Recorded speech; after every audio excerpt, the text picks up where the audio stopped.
Good morning, ladies and gentlemen. This is Gabriel Joseph, the purpose-driven producer, and I'd like to jump on the scale this morning. This is day 11 of my phase 2, my first round of the hCG diet.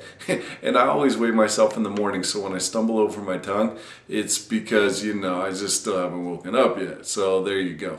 Okay, so I'm going to look at my numbers here. Yesterday, as you guys have been probably following, I was on a bit of a plateau for a couple of days with traveling and everything else. But as of yesterday, my weight was 220.3 pounds. That was a negative 0.4 pound loss yesterday, which I was pretty happy with. And total loss to date is 15.4 pounds. So, one of the things that I learned yesterday, in fact, let me just show you this book again. So I really track everything because, empirical proof, data, that's the only thing that you can really track. But shows what I ate for breakfast. I ate a grapefruit, which was about 80 calories. And then I had a little piece of steak for lunch with 2 cups of broccoli and then some little crackers, I forget what they're called. And then some chicken for dinner with another 2 cups of broccoli, and then an apple for my kind of snack or dessert after dinner. And I was looking at that, I was adding it all up. I actually went up to 636 calories total for the day. And that's about 100 to 130 calories past what you're supposed to do on the hCG diet. On phase 2, you're on a really low restricted diet of 500 calories per day. And so here's the lesson learned. Lesson learned was really plan out what you're going to be eating for the day. And I do that in a week-to-week basis. And so I might have showed you this a little bit earlier, but I actually have a whole entire weekly menu worksheet that I work from. And I plan it all out, then I go and I do my grocery shopping, etc. And what happened was yesterday I was out of food. I had only one vegetable, which you can guess was broccoli, and that's the only reason I ate it. And I was down to the very last pieces of meat that I had cooked from my last round or last week of cooking. And so lesson learned was, number one, make sure that you really plan out what you're going to eat, and don't just do it willy-nilly, or else you go over a couple by 100 calories, which you do that once or twice, okay, cool, I mean, not a big deal. But you do that consistently and you don't really track what you're doing, and you might have a question as to why you're not having success with the hCG diet. So with that being said, let me jump on the scale. And again, I was at 220.3 pounds yesterday. And so we're just going to jump on this real quick. And let me zoom that in. Okay, here we go. 220.3 yesterday. What's it gonna say this morning? Oh, 219.1. Nice. Maybe my body needed a little bit of oh, excuse me. There we go. Sorry about that, guys, with the crazy camera work. 219.1, man. I'm really happy about that.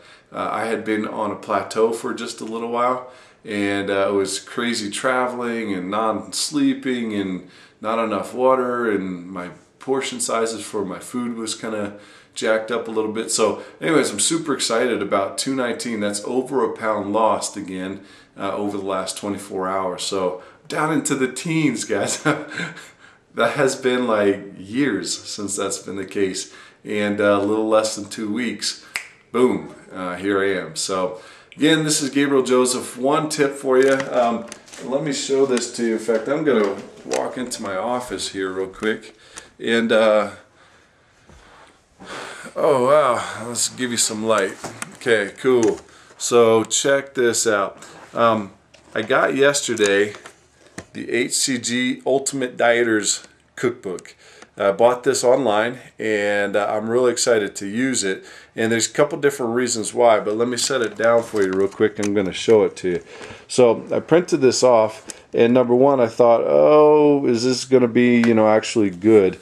And so when I printed it off, there's over 160 pages, if you can check that out. over 160 pages worth of information. And the first part of it is really cool. It kind of breaks down the diet and the guide and everything else like that. But it goes into the health benefit of spices and then some helpful tips. But here you go from page 29 all the way through page 157. You have recipes. So there's over 200 recipes in here. And let me just, I didn't print out the whole entire book, but I mean, you can see here, I'm into the shrimp cocktail and orange cabbage salad with chicken. And every single page here has like 1 or 2 recipes on it. So, well, that one doesn't because it goes right into the next part. Dresses, sauces, and marinades. I mean, it really goes through just about everything with the hCG diet and all of those different recipes. So here's the point. I'm really excited to be bringing you guys a lot of recipe ideas as well, because something that I have found that I didn't know before. Well, I mean, I did know before, but I had kind of forgotten because I just haven't focused or concentrated on this area of my life. Man, I really like cooking. I really like cooking. Some people hate it. I get it. My wife, she is an amazing, beautiful, did I say amazing person? And she has been doing that for our family for a long time, preparing our meals. And I'm so grateful and appreciative for her for doing that. But I found again that I really like and enjoy the art of cooking and preparing my own meals and everything else. And so I'm going to start preparing a couple meals a week for the family, incorporating in all of the healthy hCG diet stuff. But with that being said, I'm going to bring to you a couple of hCG diet phase 2 safe recipes, how to make them and what to do, and I'll be posting them up on my blog at GabrielJoseph.com. So again, this is Gabriel Joseph. It's been a good day so far. It's going to be an amazing day for the rest of the day. Hope that that's the same way for you too. Be inspired, take action, change your life. So this is Gabriel Joseph. Talk to you later.